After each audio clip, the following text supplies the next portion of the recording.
네, 안녕하세요. 저는 경희대학교 병원 신경외과에서 뇌혈관외과를 맡고 있는 조교수 유지욱이라고 합니다. 모야모야병은 일본의 의태어인데요. 혈관들의 어떤 모습이 마치 이런 구름이 희미하게 뭉게뭉게 피어오르는 것 같은 모습과 비슷하다고 해서 이름을 붙인 병으로서 지금까지 명명되어져 왔고요. 이제 가족력은 분명히 있는데요. 보통 일반적으로 10% 정도로 알려져 있고요. 2012년부터는 RNF213이라는 모야모야병에 감수성이 있는 유전자가 이제 발견이 돼서 아직 어떤 임상적 의미를 크게 갖지는 못하지만 이 부분에 있어서 추가적으로 연구를 진행하고 있습니다. 한마디로 머리 혈관이 이제 좁아지거나 막히기 때문에 생기는 거기 때문에 대부분 머리로는 생각이 나는데 말로 표현이 안 된다는 그런 실어증, 아니면 일시적으로 뭐 어떤 걸 잡고 있다가 놓쳐버리는 위압, 이런 증상들이 전조 증상처럼 나타날 수 있고요. 2차례, 3차례 이렇게 만약에 일어난다면 병원에 와서 진료를 받는 게 이런 질병을 발견하는 데 있어서 도움이 되지 않나 생각합니다.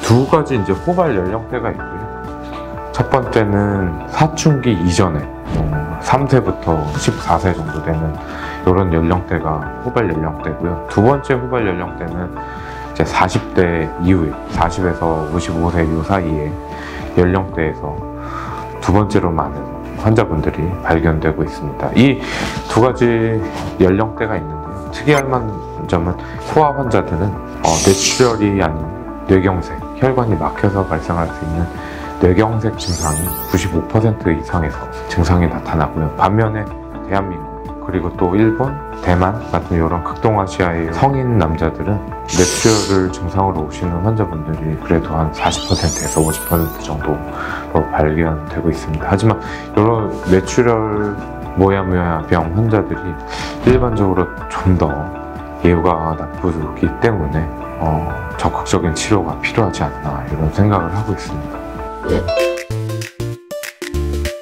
MRI를 찍어보고 모야모야의 어떤 병의 진단 가능성이 있다면 더 정밀한 검사를 위해서 뇌혈관 조영술 같은 그런 검사를 필수적으로 하게 됩니다. 그리고 이 병은 뇌 혈류량이 떨어지기 때문에 그런 스펙트라는 그런 혈류량 측정 검사도 한번 해볼 수가 있습니다. 이런 환자분에 있어서 치료를 결정해서 예를 들어서 증상의 어떤 정도가 심하지 않다면 약물 치료로서 유지해 볼 수도 있겠지만 추후에 발생할 수 있는 뇌경색이나 뇌출혈 같은 뇌졸중 발생 가능성이 높다면 술적 치료도 시행하고 있습니다.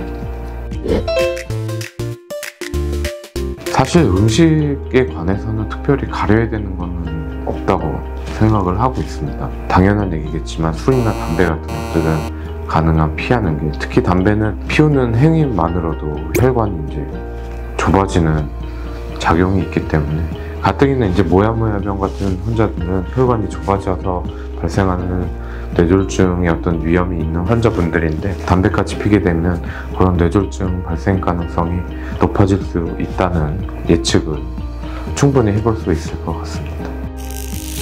뇌졸중의 예방은 참 어려운 얘기고요. 건강할 때 머리 MRI나 머리 CT를 찍어보는 행위가 참 일반적으로 시간 또 다들 바쁘시고 이러시니까 해보기 힘들잖아요. 다만 일시적으로 뭐 심한 두통이나 어지럼증 같은 그런 증상들이 만약에 있다면 한 번쯤 나이 50대가 넘었을 때는 한 번쯤 해보시는 것이 질병의 어떤 발견을 돕는 데 도움을 줄 수 있지 않을까 생각하고 있습니다.